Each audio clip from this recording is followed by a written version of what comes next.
it to the mainland, and a few vipers happened to slither over. When the ice melted and sea levels rose again, those snakes got cut off. But it turns out island life is pretty nice. Unlike on the mainland, there are no predators to worry about. While the island lacks some of the mainland snake's favorite food, it is a favorite stopover for dozens of different migratory birds, including the white-crested Over time, the snakes have figured out how to catch the birds. Instead of fighting, retreating, and waiting for their prey to succumb to the venom like their cousins on the mainland do, cunning animals that can't fly away, the island snakes bite and hold on tight. With lots of food around and no predators, the snake population has boomed. Now, to Brazilians, that little patch of rock in the ocean is known simply as Snake Island. Snakes. Snakes. What if an allosaurus was dropped into the water in Yellowstone? Let's find out. You're an allosaurus, 9 meters long, weighing to the targets, and you just woke up in Wyoming, which is actually where you used to live 100 years ago, except back then this place had giant long-necked dinosaurs, and now it has elk, which are way easier to kill. An elk is crazy about calm because the only predators they know are wolves, and wolves have to chase them for miles until they get tired. You don't chase them miles. You sprint for 10 seconds and then you're taller. Your jaws open wide and you slash across the elk's neck and it goes down bleeding. The rest of the wolves won't show up when you're later because they want to scavenge. But then they start scavenging they just stop. Wolves are smart enough to pick up an extra tough predator the size of kitchen knives as well as something to mess with. So they sit 100 meters away. Grizzly bears are still the biggest predators. A grizzly might weigh 400 kilograms, and it's tough and 5 times heavier than dinosaurs. So when a grizzly wanders into your territory and sees you, it has to make a decision real quick to turn around and leave. The problem is that you've been killing so much stuff that the elk population is now dropping fast. The elk don't know how to deal with you because they evolved to run from wolves that chase Remember them yesterday for there was a distance, lorry? not from something that just runs from them. Lorry. What happened actually, one? Because some car hit the lorry thing. What? It car hit the lorry thing and then like that. Really? Yeah. You saw it? Yeah.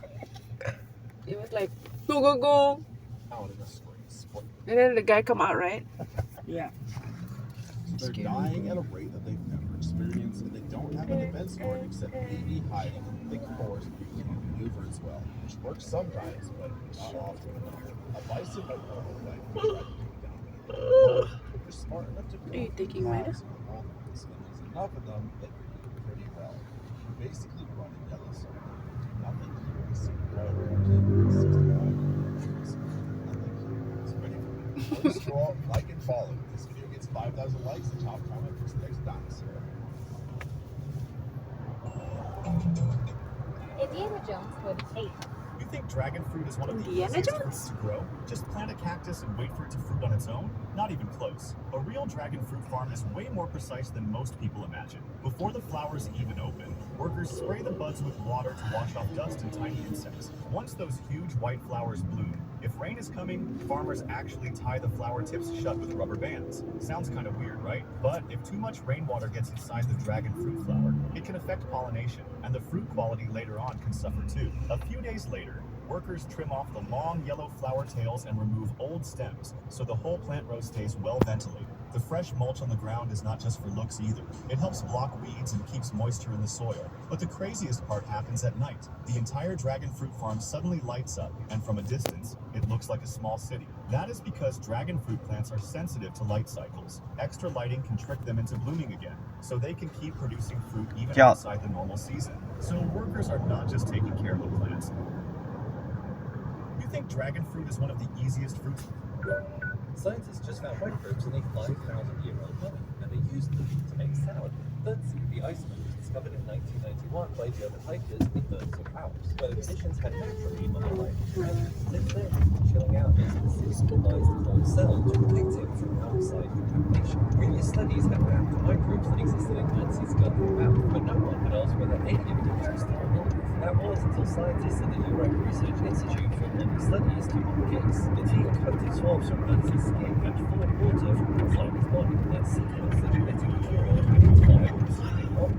They found 4 strains of cold-adapted glacier yeast evolved to thrive in sub-zero environments. When the team looked at the yeast's DNA, they found evidence of ancient damage, a molecular signature that accumulates over thousands of years, strongly suggesting these strains either lay dormant since Ernst's death or are direct descendants of the original colonizers that moved into his body shortly after he died. One strain, Glacier Zyma, a cold-loving